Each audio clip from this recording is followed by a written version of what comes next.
Con la anuencia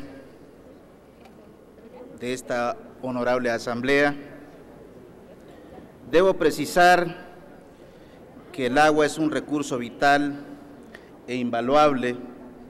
Sin embargo, abrir la llave del agua no es tan habitual, que se nos olvida que antes de llegar a nuestra casa, centro de trabajo, escuela, tuvo que ser captada, tratada y entubada. Se gasta mucho dinero para potabilizar el agua, que es generalmente empleada para usos no alimentarios, como el riego de jardines, parques, el lavado de automóviles y de banquetas, para la limpieza de los hogares y para usos sanitarios. Por ejemplo, para que el agua llegue a los hogares duranguenses, se utilizan 43 millones de pesos al año, solo por el concepto de pago de energía eléctrica. Otro ejemplo más, el pago por el mantenimiento del sistema Cuxamala, fue poco más de 2,000 millones de pesos en este 2012 y que se tiene proyectado para el 2013 un gasto por 3,500 millones de pesos, porque hay que recordar que entre 30 y 50% del agua para abastecimiento público se pierde en fugas. Por otra parte, es conveniente señalar que existe una sobreexplotación de los mantos acuíferos del país, particularmente en 10 entidades de la República, como lo es Baja California, Coahuila, Chihuahua, Distrito Federal, Estado de México, Guanajuato, Querétaro, Michoacán, Sinaloa, Sonora. Según cifras de la Comisión Nacional del Agua, el agua subterránea provee a 2 millones de hectáreas, la tercera parte de la superficie total bajo riego, suministra casi 75% del volumen para uso público urbano de las ciudades, donde se concentran unos 55 millones de habitantes, abastece a la mayoría de las instalaciones industriales y satisface casi la totalidad de la demanda del agua de la población rural. Pero no hay que olvidar que la sobreexplotación y la falta de medidas de recarga de esas fuentes ponen en peligro la sexta parte de los mantos acuíferos de este país. No hay que dejar de lado la recolección de agua de lluvia para riego. Es una práctica antigua que ha sido abandonada y que hay que revalorizar. La recuperación del agua pluvial representa no solamente un ahorro para los usuarios, sino que representa un interés para la comunidad a limitar los impactos de inundaciones. La captación de la lluvia reduce el consumo del agua de distribución y por lo tanto le da un respiro a las presas y a los sistemas de potabilización. También la captación pluvial puede ayudar a reducir las inundaciones, a la recarga de los mantos freáticos, porque dejarían de estar siendo sobreexplotados. En México llueve aproximadamente 1,511 kilómetros cúbicos de agua cada año, lo que equivale a una piscina de 1 kilómetro de profundidad del tamaño del Distrito Federal, pero el 72% de esa agua de lluvia se evapora.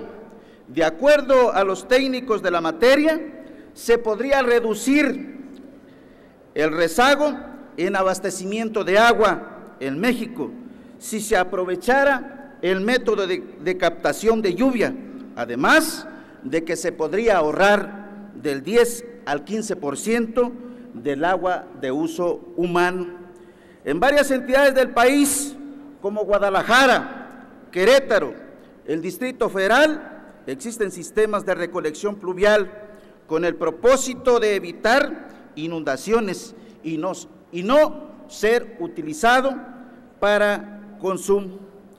En países como Inglaterra, Japón, Alemania o Singapur,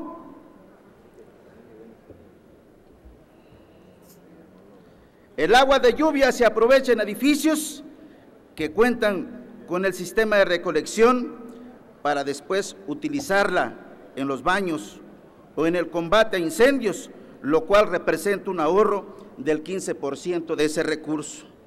En la India se utiliza principalmente para riego. En Bangladesh se detuvo la intoxicación por arsenio con la utilización de sistemas de captación de agua de lluvia para uso doméstico. En España, las Islas Vírgenes, Islas Caicos, Turcos, Tailandia, Singapur, Inglaterra, Estados Unidos y Japón, entre otros, existe un marco legal normativo que obliga a la captación de agua de lluvia de los techos. Con la aprobación de este dictamen, se propone que los edificios que albergan alguna dependencia de la Administración Pública Federal cuenten con un sistema de captación de agua de lluvia que consiste en filtrar el agua de lluvia captada en una superficie determinada y almacenarla en un depósito o tinacos. Después, el agua tratada se distribuirá a través de un circuito hidráulico independiente de la red de agua potable que servirá para el consumo sanitario de dichos inmuebles. De igual manera, labores de limpieza de pisos, ventanas, el riego de jardines, árboles de ornato, entre otras cosas. Ahora bien, para el cumplimiento de esta medida, las dependencias de la Administración Pública Federal, el Poder Legislativo Federal, el Poder Judicial de la Federación, tendrán un plazo no mayor de 365 días naturales para llevar a cabo la instalación del sistema de captación de agua pluvial a que se refiere el dictamen en discusión. Al día de hoy hay varias dependencias en este país que cuentan con sistemas que aquí se han mencionado, como lo es el Senado de la República, la Semarnat, el Instituto Nacional de Ecología, entre otros. Finalmente, este es un primer paso en materia de protección ambiental y captación de agua de lluvia, pero queda pendiente establecer la obligatoriedad de que en las zonas de reserva ecológica y áreas verdes que tenemos en muchas partes de este país se instalen represas, ollas de agua, lagunas de infiltración, pozos de absorción y otras obras necesarias para la captación de lluvias. Perdón, diputado, pluviales. Compañeros, nada más les recuerdo que es fijación de posturas de 4 dictámenes, por eso el compañero tiene todavía tiempo para seguir. Adelante, diputado. La fracción parlamentaria del PRD votará a favor del dictamen aquí presentado, y decirles que solamente hice referencia al numeral que tiene que ver, el numeral 17 de la Ley General de Equilibrio Ecológico y Protección. Así es que muchísimas gracias. Insisto, la votación de nuestra fracción será a favor.